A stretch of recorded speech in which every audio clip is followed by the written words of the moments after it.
So I got an email yesterday with the tracking number on it. Been to UPS, got the tracking number, and my parcel is due to be delivered between 9:30 and 1:30 today. It's 9:33. Where's my parcel? And why am I so keen to get my parcel? Well, my parcel's got a Nikon Z5 in. I've got my space on my desk here all ready to unbox it and start playing with it. As soon as it arrives, I'll be back.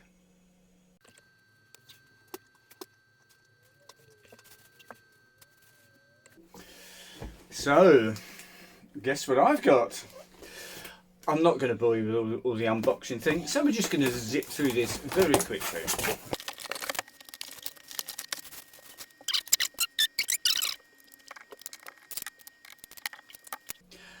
Okay, so at some point in the future, I'm back. So, my first impressions. Well, first of all, I've got the FTZ adapter and a 50mm 1.8 G lens, and it feels beautiful. It's lovely balanced. Now, for those of you that have seen my previous videos, and if you haven't, why not subscribe and click the bell, and you'll get to see the past videos and the future ones, because I'm going to do a really much more detailed review of the Z5 next week.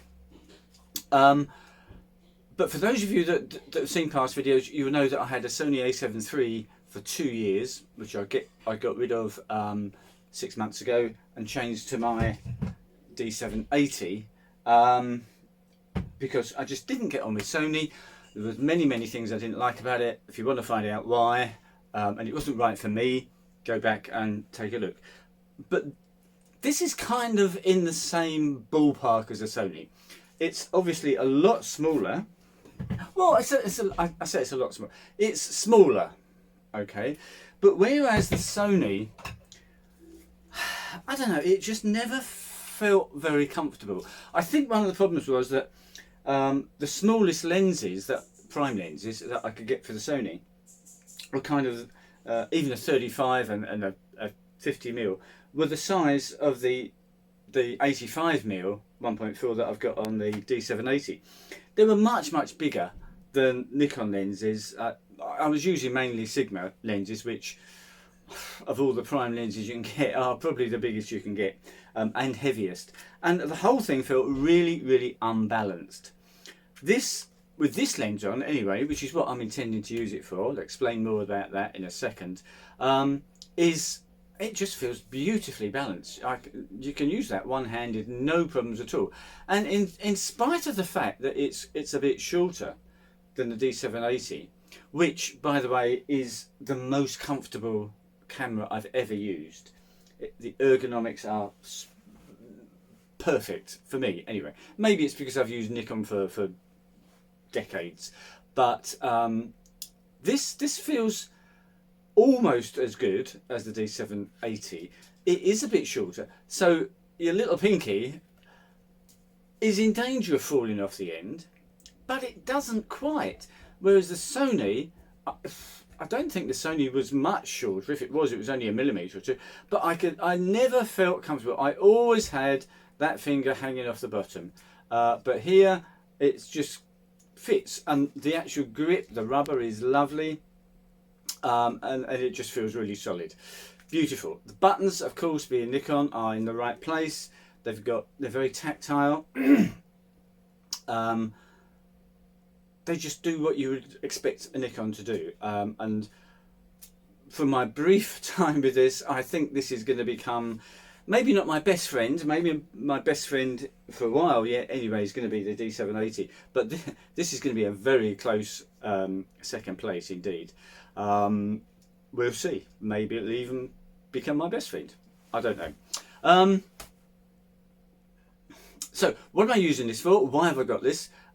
If you don't already know, I'm a wedding photographer, and over the last year, obviously when there wasn't much happening, I looked back through all my photos and I thought about my style and what I was doing and what I wanted to do for the future. And one of the big things I wanted to do was to get more documentary, close up, candid real shots during a wedding. And the problem is, with one of these things, you go up to someone, you mix with a group, and you try and take some shots with this, and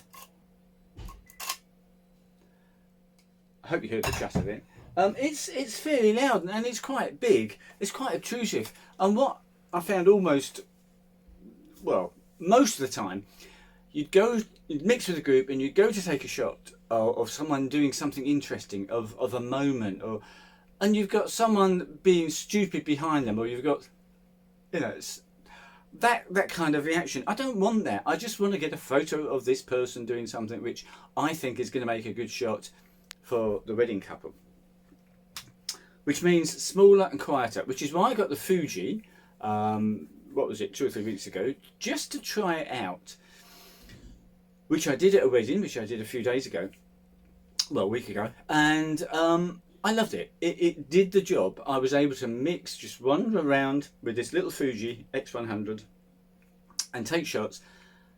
And I have to say, I really did notice a difference. People paid much less attention to me. And I felt I got better shots because of that. However, as I explained in the video, I think my last video actually, a few days ago, the Fuji didn't fit in with my plans for the future. I do want to stay with Nikon. I don't want to switch to Fuji. So hence the Z5, because I think with a 50mm lens and a 35mm lens, it's going to be small enough and much less obtrusive. Don't know if you even heard that. It's a really, really quiet shutter. People, I think, are going to pay a lot less attention to me with a camera like this as opposed to a D780.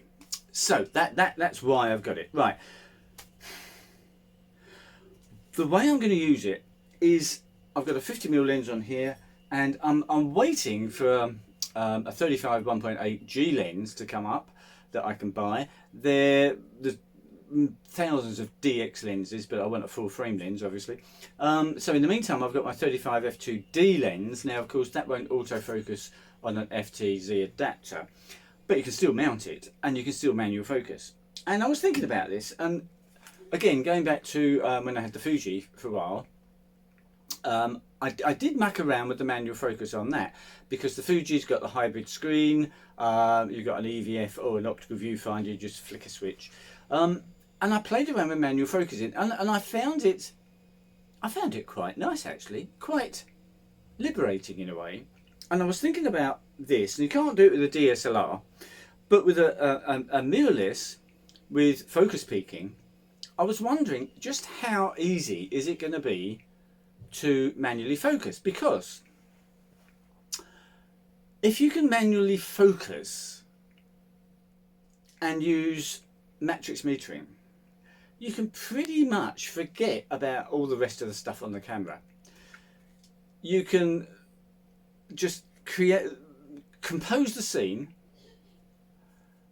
twist the focus until you've got it in focus, and take the shot.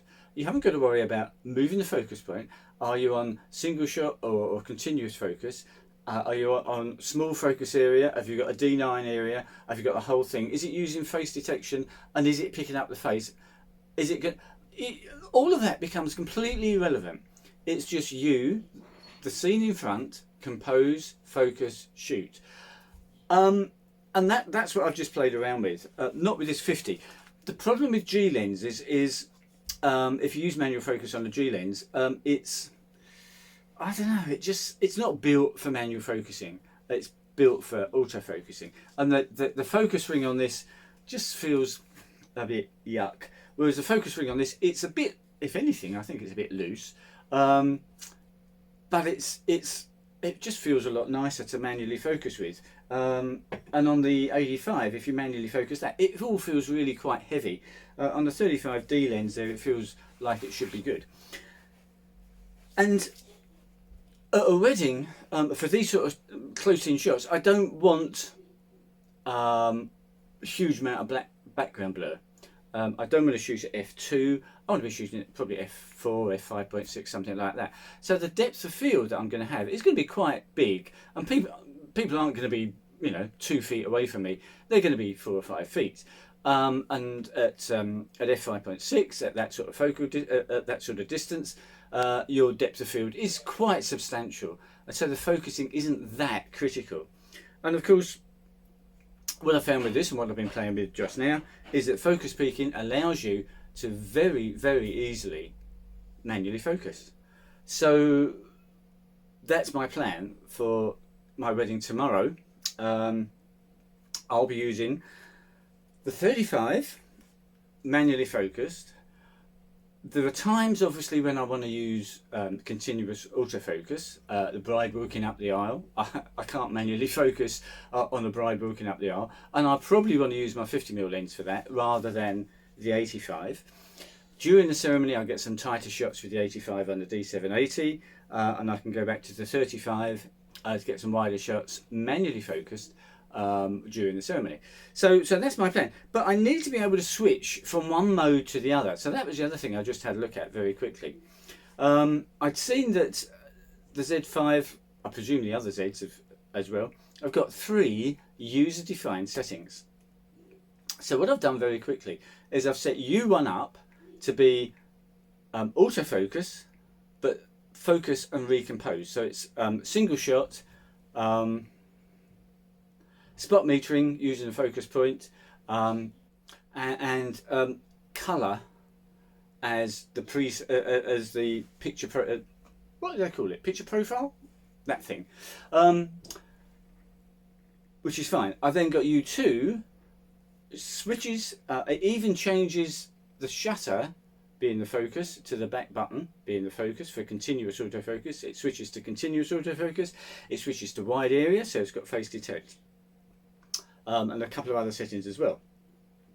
So I can just very quickly switch from focus and recompose, do that, and I'm on face tracking, and do that, and I'm on manual focus. Now for manual focus, the focus peaking works best with the black and white picture profile.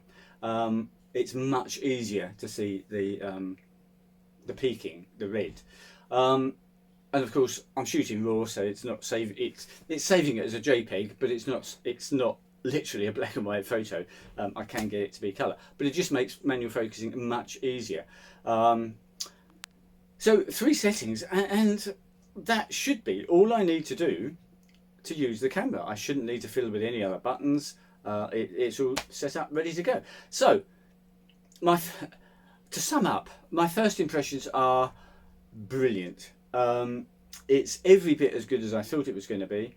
I haven't obviously taken many shots. I'm going to pop out today and get some more practice before the wedding tomorrow. And before I go, sorry, I've just remembered, so I must do it while I remember. Where did I buy it from and what price did I pay?